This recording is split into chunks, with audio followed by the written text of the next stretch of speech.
হ্যাঁ, আমি আহ, দেখেছি আজকে পত্রপত্রিকায় ওনার বক্তব্য উঠেছে। তারপর আহ, কিছু চ্যানেলে ওনার বক্তব্য শুনেছি। তো এটা ভালো একদিক থেকে বলবো যে এই যে চলতি বাজেট, তার যে জনবিরোধী, গরিবের স্বার্থের পরিপন্থী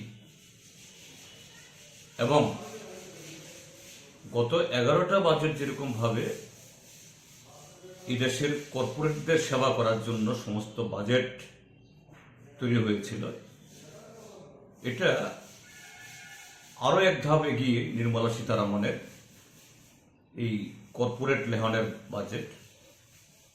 এ সম্পর্কে বাজেট যেদিন পেশ হয় সংসদে, নির্মলা সীতারামন যেদিন করেন, তার পরদিন থেকেই আমরা সে প্রতিক্রিয়া দিচ্ছি। আমাদের প্রতিক্রিয়া এটা শুধু বিরোধীদের জন্য বিরোধিতা না, তথ্য বিশ্লেষণ এবং দেশের এবং আমাদের রাজ্যের তার অর্থনৈতিক যে চিত্র, তার ভিত্তিতে কেন এই বাজেট জনবিরোধী, কেন এই বাজেট গরিবের স্বার্থের পরিপন্থী, এই দেশের যৌবন তাদের সামনে একটা হতাশা ব্যঞ্জক এবং শ্রমিক কৃষকদের জন্য আরেকটা মারণাস্ত্র। এগুলো নিয়ে আমরা অসংখ্য এরকম সভা সমিতি করে জনগণের কাছে নিয়ে যাচ্ছি। শাসক দল তার প্রতিক্রিয়া দিচ্ছেন, রেসপন্ড করছেন। একদিক থেকে ভালো, গণতান্ত্রিক ব্যবস্থাতে এটা হওয়া চাই। আরও বেশি সৌহার্দ্যপূর্ণ, আরও বেশি আন্তরিকভাবে, আরও বেশি ব্যাপকভাবে, তাহলে ভালো মন্দ বিচার করার জনগণের সুযোগ থাকে। কিন্তু যে রাজীব বাবু, যেহেতু সাংসদ তিনি, মাননীয় রাজীব বাবুই বলতে হয়, রাজীব ভট্টাচার্য বলতে হয়, এবং তিনি শাসক দলের এখনো রাজ্য সভাপতি, নতুন সভাপতি নির্বাচন করতে পারেননি বহু ঘোষণা সত্ত্বেও। যাই হোক, এটা তাদের দলীয় ব্যাপার। তিনি বলছেন যে বিরোধী দলের নেতারা এই বাজেট নিয়ে কথা বলার তাদের কোনো এখতিয়ারই নেই, তাদের কোনো জ্ঞানই নেই। আমি ত্রিপুরাজ্যের এই ইলেকট্রনিক চ্যানেলের মাধ্যমে মাননীয় রাজীব ভট্টাচার্য,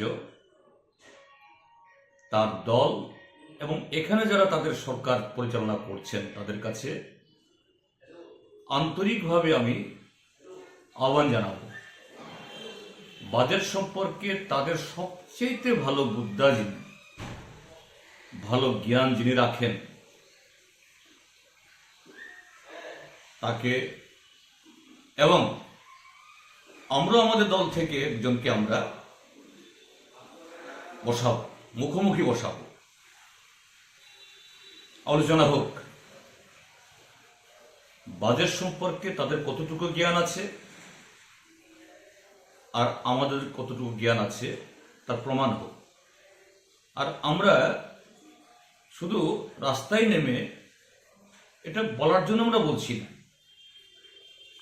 আমরা পরিষ্কারভাবে বলছি এই বাজেট কেন জনবিরোধী। এই বাজেট যে কর্মসংস্থানের যে প্রকল্প, এখন প্রকল্প না আইন, রেগা, আমাদের রাজ্যের মধ্যে গ্রাম কাজের অভাবে ডুবছে, এবার আরো তার বরাদ্দ কমেছে এবং জব কার্ড বাতিল হয়ে যাচ্ছে। শিক্ষা, স্বাস্থ্য, এতে কোনো নতুন বিনিয়োগ নেই। Tribal welfare, SC welfare, minority welfare, এখানে শুধু মুখরোচক ভোটের ফায়দা তোলার জন্য কিছু মুখরোচক নাম টাম দিয়ে মেলাটেলা করার জন্য বাজেট থাকলেও প্রকৃত অর্থে কিভাবে এই পশ্চাৎপদ অংশের মানুষ, দলিত হোক বা ট্রাইবাল বা সংখ্যালঘু, ধর্মীয় সংখ্যালঘু, তার কোনো দিশা নেই এবং বলে ফেললেন যে না, বিরোধীরা বাজেট সম্পর্কে কোনো জ্ঞান নেই। তো ঠিক আছে, আসুন মুখোমুখি বসে আমরা বিজেপির তাদের বাজেট সম্পর্কে বোদ্ধা সবচেয়ে বেশি জ্ঞানী ব্যক্তিকে তার সাথে আমরা লোক বসাবো। সারা ত্রিপুরা রাজ্য মানুষ দেখবেন আপনাদের চ্যানেলের মাধ্যমে। আমার সেই চ্যালেঞ্জ বিজেপি দল এটা হিম্মত থাকলে গ্রহণ করুন। উপরে আস্থা প্রকাশ করছেন, পুলিশকে নিরপেক্ষভাবে কাজ করতে বলছেন, আমি স্বাগত জানাই। পুলিশ হ্যাঁ আসুক, সিপিএম এর বাড়িঘর, সিপিএম এর অফিস সবখানে যাক, দেখুক। যদি কোনো অপরাধী লুকিয়ে থাকে অবশ্যই কেন অপরাধীকে রেয়াত করবে। কিন্তু আজকে ত্রিপুরাজ্যের মধ্যে আমি তো হলপ করে বলতে পারি, আজকে শাসক দলের যারা নেতৃত্ব, তার ডানে বামে সামনে পেছনে এদের সাঙ্গ পাঙ্গ, এদের ছবিগুলো, এগুলো একটু মিলিয়ে দেখুন। কারা যারা নেশাদ্রব্য পাচার করে যা ধরা পড়ছে, এই যুবকগুলো শাসক দলের খুব কাছে। এই না যে শাসক দলের কাছে যারা আছে সবাই অপরাধী, না, আমি কথা বলছি না, ওটি না, ভালো লোকই আছে, কিন্তু তারা নেতৃত্বের কাছাকাছি যেতে পারে। নেতৃত্বের কাছাকাছিতে কারা?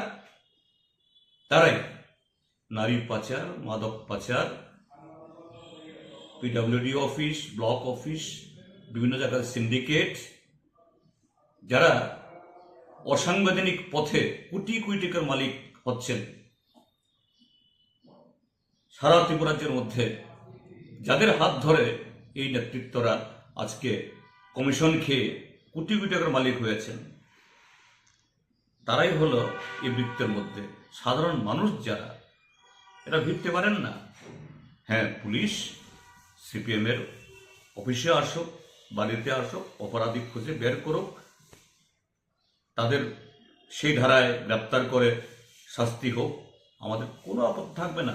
কিন্তু সাথে সাথে সে পুলিশ যেন শাসক দলের এই তাদের যে বৃত্তের মধ্যে যারা আলো করে আছে, তাদের দিকেও তাদের চোখ ফেরাক। এবং এদিন এসছে, আজকে না হয় এদেরকে নানাভাবে রক্ষা করা হচ্ছে, কালকে কিন্তু রক্ষিত হবে না। কাজেই এগুলো বুঝতে পারছেন রাজীব বাবুরা।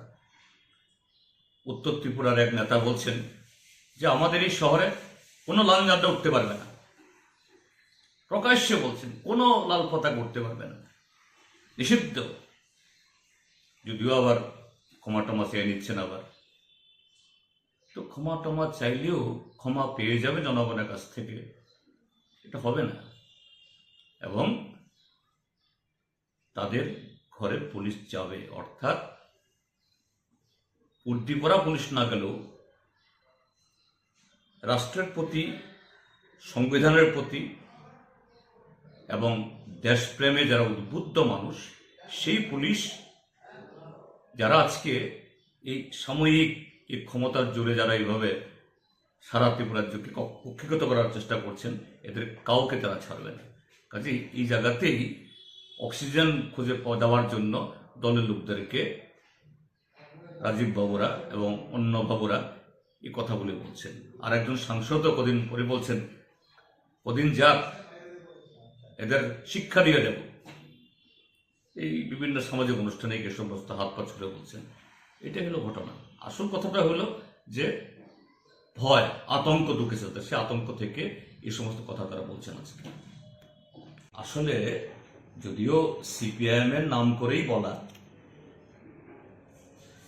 সিপিআইএম তো লোকসভাতে মাত্র 4 জন সদস্য, অর্থাৎ সিপিআইএম পার্লামেন্টের শক্তি হিসাবে আমরা তাদের কোনো চ্যালেঞ্জই না। এটা অঙ্ক, স্বাভাবিক। এটা আমি বললেও না বললেও বিষয়টা এই দেশের লোক সবাই জানেন। কিন্তু রাজীব বাবুদের, শুধু রাজীব বাবু কেন, রাজীব বাবু, বিপ্লব বাবু, আমাদের রাজ্যের মাননীয় মুখ্যমন্ত্রী, তাদের উত্তর ত্রিপুরার একজন উচ্চ সাংবিধানিক পদে আসীন একজন ব্যক্তিত্ব, তাদের বক্তব্য শুনলে মনে হয় বোধহয় আমাদের দেশে কমিউনিস্টরাই তাদের সবচেয়ে বড় মাথা ব্যথা। কমিউনিস্টদের কারণ এতেই তাদের সরকারের কাজকর্ম করতে সবচেয়ে বেশি অসুবিধা হচ্ছে। আসলে এটা কমিউনিস্টদের কেনা, কমিউনিস্টদের নাম ধরে নিজের দলের ভেতরে যে আজকে ক্রমশ তারা জনবিচ্ছিন্ন হচ্ছে, মানুষকে অসত্য কথা বলে প্রলোভন দিয়ে টানতে পারছে না। এই সমস্ত জনসভা করতে গিয়ে ওই রেগার কাজ পাইয়ে দেব, টিআরএলের এই কিস্তি সহজ করে দেব,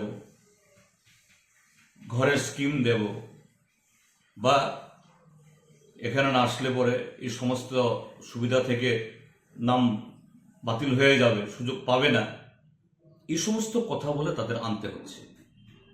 আর এখানে এসে তাদের এই অক্সিজেন দেওয়ার জন্য কথাগুলি বলতে হচ্ছে। যেমন বলছেন, আরে তুমি অভিনন্দন র্যালি করছো, তোমার দলের গৌরব তুমি করছো, তোমার দলের বাজেট সম্পর্কে তুমি জনগণকে বোঝাচ্ছ, এই জায়গায় হাত পা ছুড়ে দেখিয়ে দেওয়া হবে এবং বলছে যে আমাদের 29 তারিখের সেই জনসভা, যে জনসভা আমাদের করতে হয়েছে, সমস্ত প্রতিবন্ধকতা মারিয়ে বলছে শাসক দলের লোক এরা বাড়ি ঘরে থাকতে পারে না, আগরতলাতে লুকিয়ে আছে।